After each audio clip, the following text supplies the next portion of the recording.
नमस्कार, मैं एडवोकेट राहुल श्रीवास्तव एक बार फिर से आपका वकील वाणी में स्वागत करता हूं। बैंक अकाउंट अगर आपका फ्रीज कर दिया जाए तो ऐसे में आपको क्या करना चाहिए? बैंक को क्या अधिकार है फ्रीज करने का? बैंक किन दशाओं में आपके अकाउंट को फ्रीज करता है?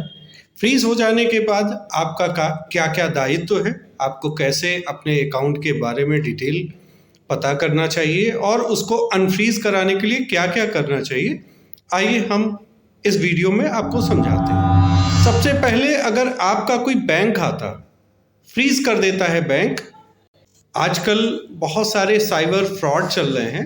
अगर साइबर फ्रॉड की कोई भी शिकायत होती है तो उससे संबंधित जितने भी ट्रांजैक्शन जिस भी बैंक में हुए होते हैं उसको बैंक क्या करती है, फ्रीज कर देती है। अब आप ग्राहक हैं, आपने अगर किसी से पैसे मंगाए और पैसे मंगाने के बाद आपने कुछ जगहों पे पेमेंट किया, जिससे आपने पैसे मंगाए उसका कहीं से कोई अनधिकृत लेन देन था, उस वजह से साइबर सेल ने आपके दोनों, क्योंकि पैसा आपके पास आया, आपके अकाउंट को फ्रीज किया। तो ऐसी दशा में आपको करना क्या चाहिए और क्या क्या स्टेप आपको फॉलो करने चाहिए, इस वीडियो में मैं आपको समझाता हूँ। फर्स्ट ऑफ ऑल, जैसे पता चले कि आपका बैंक खाता फ्रीज किया गया है, आप एक लेटर लिखेंगे बैंक को और जाके किन दशाओं में आपका बैंक खाता, कौन सा ऐसा ट्रांजैक्शन है, किस थाने में रिपोर्ट दर्ज की गई है और क्या रिपोर्ट दर्ज की गई है, इसकी पूरी जानकारी लेंगे। जानकारी आपको प्राप्त होती है, पहला तो आप पत्राचार जो भी करिए, रजिस्टर डॉक से करिए या फिर मेल के माध्यम से करिए, जिसमें आपके पास ये प्रूफ हो कि हाँ आप कम्युनिकेट कर रहे हैं, बात कर रहे हैं बैंक से। उसके बाद जिस भी संबंधित थाने से आपका अकाउंट फ्रीज करने के लिए जो ट्रांजैक्शन दिखाया गया था, अगर वो आपका अकाउंट दिखाया जाता है वहाँ पे, इस वजह से फ्रीज किया गया, किस थाने का है, उस थाने को आप लिखेंगे और उसमें आप अपने जो भी तथ्य हैं उसको बताएंगे उस थाने को।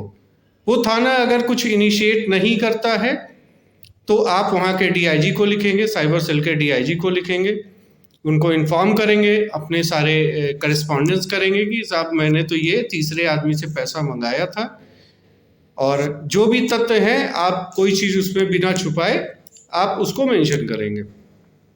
अब डीआईजी भी अगर नहीं करता है, फिर आप लौट के बैंक पे आते हैं, बैंक कहता है कि साहब जब तक वहां से नहीं हो जाएगा तब तक अनफ्रीज आपका अकाउंट नहीं किया जा सकता। ऐसे बहुत सारे लोग हैं जिनके पैसे खाते में पड़े हैं और एक शिकायत की वजह से 3-3 साल 4-4 साल तक वो पेंडिंग है। फिर प्रॉपर कम्युनिकेट रजिस्टर डाक से या मेल से करने के बाद भी अगर आपका खाता अनफ्रीज नहीं करता है बैंक, या आरबीआई को आप शिकायत करेंगे, आरबीआई भी इसमें कुछ नहीं करेगा, आप सीधे इसकी कंप्लेंट मुकदमा हाई कोर्ट में कर सकते हैं। हाई कोर्ट से आपको पूरी रिलीफ मिलेगी। हाई कोर्ट ये चीज़ की ज़रूर जांच करेगा कि आपका इन्वॉल्वमेंट कितना है, आपके तथ्यों के आधार पे, बैंक के तथ्यों के आधार पे, और अगर आपको गलत तरीके से फंसाया गया है या गलत तथ्यों के आधार पे आपका खाता फ्रीज किया गया है तो उसको अनफ्रीज करने के साथ साथ आपको मुआवजा भी मिल सकता है। ऐसे ही नई नई जानकारियों के लिए हमारे YouTube चैनल को लाइक, शेयर और सब्सक्राइब करते रहें। जैसा स्नेह आप लोगों ने दिया है वैसा ही स्नेह बनाए रखें। जय हिंद, जय भारत।